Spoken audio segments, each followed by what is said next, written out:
कि तो बिहार से नीरज गुंडे मिश्रा निकाल। इसलिए मुर्शिदाबाद को चुना गया क्योंकि आप वहां पर शक्तिशाली हैं। ये साजिश बिल्कुल।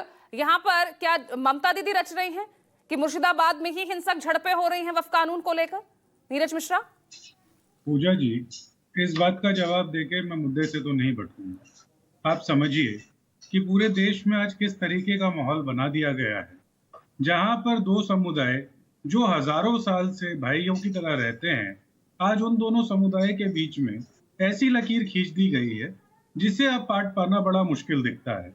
और इन राजनीतिक सवालों के साथ हम उसको और तोड़ने की बात करें, ये कांग्रेस पार्टी तो इस बात में बिलीव नहीं रखती है। हम तो जोड़ने की बात कर सकते हैं। और बात सिर्फ ये है पूजा तो जी, आपका इंडिया गठबंधन वहां पर इंटैक्ट है या नहीं है, पहले तो ये क्लियर कीजिए। पूजा अगर जी, इंटैक्ट पूजा है जी, तो फिर ये सवाल भी नहीं उठते ना, मैं आपसे पूजा जी, पूछती।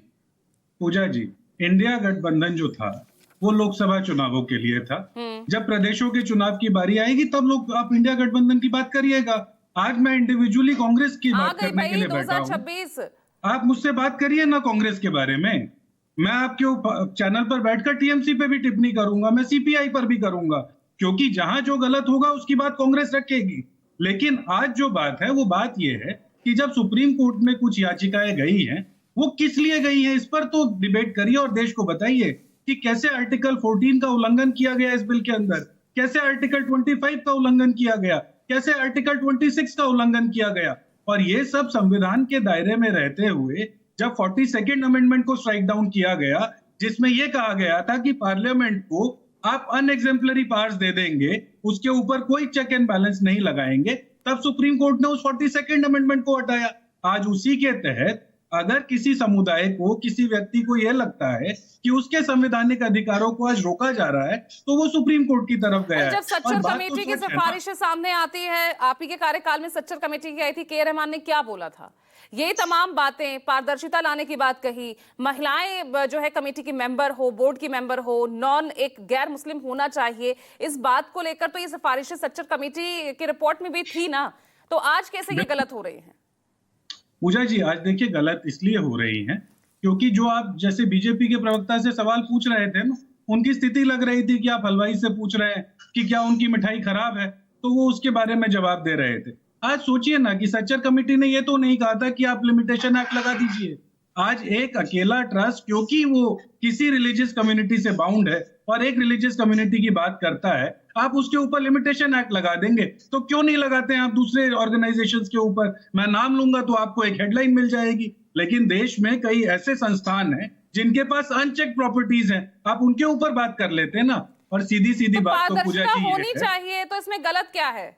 इसी पारदर्शिता को लाने के लिए ये अमेंडमेंट्स किए गए हैं। पूजा जी, हमारे देश का जो सोशल फैब्रिक है उसके अंदर इक्वालिटी की बात होती है, समानता की बात होती है। आप आर्टिकल 14 को, आर्टिकल 25 को और आर्टिकल 26 को साथ में पढ़िए। आपको लगता है कि ये वक्फ बिल अगर उसके मूल भाव में उसके साथ चलता है तो हम मान लेंगे कि वो ठीक है। आज हमें ये तो मालूम बात है तो वही हो कि गई एक ना कि उस समुदाय वक्त हलवाई आप थे, तो आपको अपनी मिठाई कैसे खराब नहीं लगती? पूजा, जो नहीं आज नहीं, ये स्थिति कुतर्क आप है। बीजेपी के लिए कह रहे हैं। पूजा, ये कुतर्क है। हमने तो कम से कम जो स्टेक होल्डर्स हैं उनसे बात की, उनको समझाया और उनको ये बताया कि किस तरीके से अगर सरकार आपके मामलों में हस्तक्षेप करती है तो वो लेजिस अफेयर रखेगी, जो एक फ्रेंच कॉन्सेप्ट है जिसमें मिनिमम गवर्नेंस की बात होती है। आज तो इस देश के अंदर दिक्कत ये है कि सरकार तो आपके बेडरूम में घुस गई है, सरकार तो मैक्सिमम गवर्नेंस की बात कर रही है और इस तरीके से इस देश के अंदर चीजें गृह नहीं मंत्री ने चलती ये हैं। क्लियर किया था ना, ये प्रशासनिक इंटरफेरेंस रहेगा, एडमिनिस्ट्रेटिव। पूजा जी, किस झूठे आदमी की बात कर इंटरफेरेंस रही है? नहीं रहेगा। पूजा ये जी, बात किस भी क्लियर झूठे की। आदमी की बात कर रही हैं? 2 साल से मणिपुर जल रहा था, वो व्यक्ति झूठ पे झूठ बोले जा रहा था, उसकी 10 बात सेकंड को हम लोग धनंजय गिरी सीधे जी, समझेंगे फिर उसके क्या? बाद परिमल जी। एकदम झूठा ठीक है। झूठा व्यक्ति इस देश का गृह मंत्री, उसकी बात पर मैं जवाब दूं? मेरे अंदर तो इस तरीके की बात नहीं। थोड़ा शब्दों की मर्यादा बनाए रखिए, मेरी पूजा आपसे जी, वो यही झूठा गुजारिश व्यक्ति है। है, ठीक है वो तो सदन के पटल पर झूठ बोलता धनंजय जी, है। 10 सेकंड, फिर परिमल जी के पास। पटनी कमीशन की रिपोर्ट के बारे में धनंजय गिरी को नहीं पता होगा।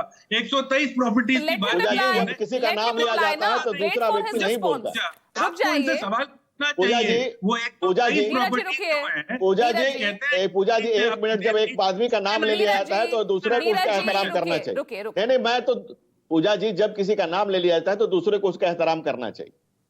और सबसे पहले मैं एहतमामुल हक का एहतराम करता हूं, जिन्होंने ये माना कि चाहे अयोध्या हो, चाहे काशी हो, चाहे मथुरा हो। इस्लाम मानने वालों को उन जगहों पर इंटरफेयर नहीं करना चाहिए, जैसा कि इस्तेमाल हक ने खुद की अपने बात में माना। यानी कि कहीं ना कहीं ये बात उनके बात में है कि हम वहां जबरदस्ती का इंक्रोचमेंट करते हैं। आने वाले समय में उसी तरह से वो मानेंगे कि हम इन तमाम जगहों पर जबरदस्ती करते हैं। और राजनीति की रेस से बाहर हो चुकी कांग्रेस के कितने कुकर्म हम गिनाए पूजा जी। धर्म के नाम पर देश को बांटा, धर्म के नाम पर बांटा और हजारों साल की संस्कृति को विकृति में बदला। और किस पार्टी की आप बात कर रही हैं जहां सरबराह ही चोर है? भाई, आपके नेता प्रतिपक्ष का बयान भी किसी से छुपा नहीं है। मुस्लिमों को अगर हमारी सरकार आती है तो मुस्लिमों को विधानसभा से बाहर सड़क पर फेंक देंगे। ये तो ध्रुवीकरण की राजनीति कौन कर रहा है? धनंजय गिरी जी, पूजा जी इंडिया अलायंस के एक नेता हैं, आजकल नए नए इंडिया अलायंस पे गए हैं, संजय राउत। उन्होंने तो कहा था मुसलमानों से नागरिकता ले लेनी चाहिए और कांग्रेस के साथ साना बसाना आज खड़े हैं। तो क्या स्थिति है कांग्रेस की? दूसरी तरफ आप कांग्रेस में अगर सबसे देखें, आदरणीय राहुल गांधी जमानत पर, परम आदरणीय सोनिया गांधी जमानत पर, वाड्रा बाबा जमानत पर। तो जमानत पर चल रहा है। इनकी अमानत, देश की अमानत लूटने के लिए तुम भी लूटो मैं भी लूटूं, तुम मुसलमान बनकर लूटो मैं मुल्क का रहनुमा बनकर लूटूं। 2013 में आपने भी सहमति जताई थी ना, और आपके 2009 के घोषणा पत्र में क्या कहा गया था कि मुस्लिम धर्मगुरुओं से बातचीत करके जो प्रॉपर्टी पर कब्जा किया गया है वो छुड़ाई जाएगी। तो क्या यहाँ पर वो मुस्लिम समुदाय क्या संतुष्ट दिख रहा है धनंजय जी, जो लगातार यहाँ प्रदर्शन देख रहे हैं?